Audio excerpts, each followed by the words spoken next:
Well, I got my first piece of red oak here, and this is my improvised shaving bench. This is a piece of cedar from a big old tree that died a couple years ago and fell down in the woods. And I cut up about an 8-foot section of it and brought it out here and used most of it. I just set this here in a couple of buckets for a little place to set once in a while.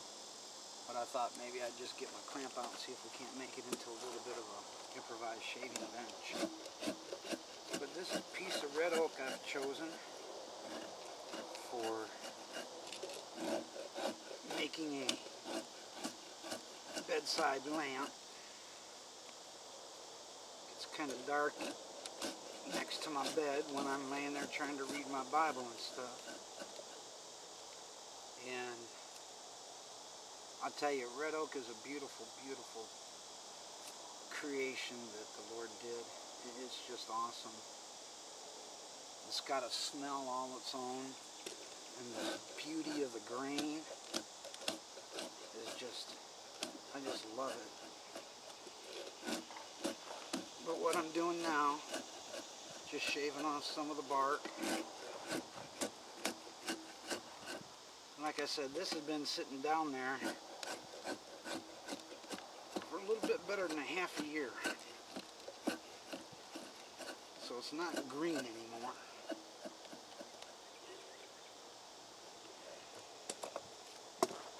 And if you hear a whole bunch of noise in the background, it's just the oil field trucks going by. They're doing a lot of that shale oil drilling stuff up this way and a couple of wells down the road. Nothing on our property, but we're on a dirt road, so they kick up a lot of dust and make a lot of noise. You never know when they're going to be there or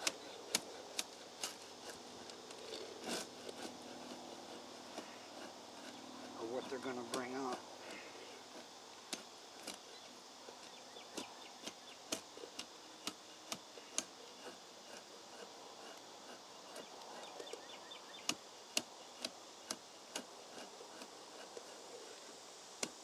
This is my first attempt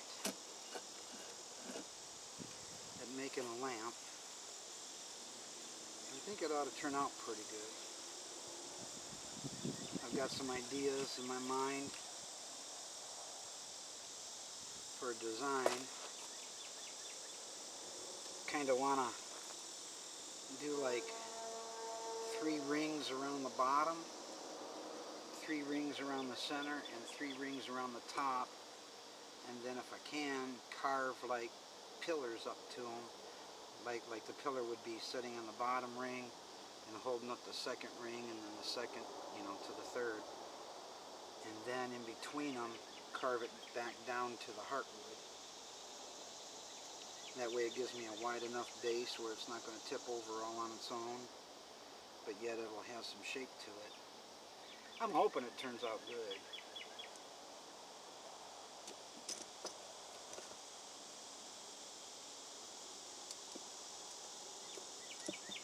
Get back up here.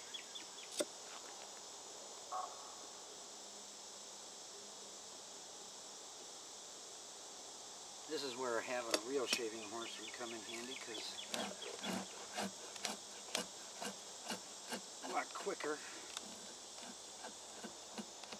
And because it's been sitting down there so long, the wood been sitting down there so long, and we had a real wet spring, I'm probably going to run it, yeah, I can see it right here. I'm going to run into some spalding. That's where the wood is starting to decay and stuff. It makes for a real interesting grain. That's like if you go to an online place where you can get different veneers. See, there's one of the oil field trucks. Sets the dog off every time. But anyhow, if you go to one of those places online where you can buy different types of veneer, like Rockler's got all kinds of really neat stuff. but you can see what a spalded spalded maple looks like. It's just gorgeous. I know a guy that's got a, I can't remember whether it's a mandolin or a guitar made out of the spalded maple. And boy, it is just beautiful. It gives it kind of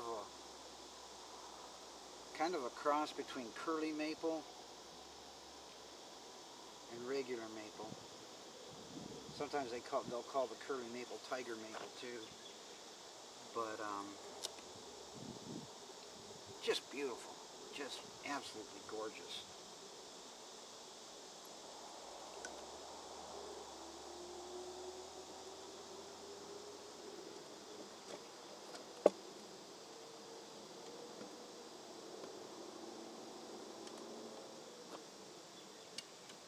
But I'm real curious as to how this is going to turn out.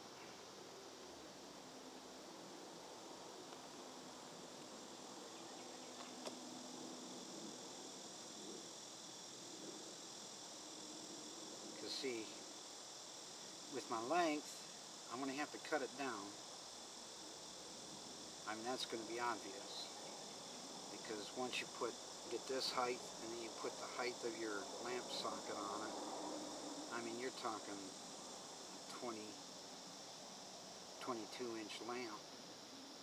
And for sitting on my headboard thing, that's just going to be too high. So we'll just keep plugging away at this, get her stripped down.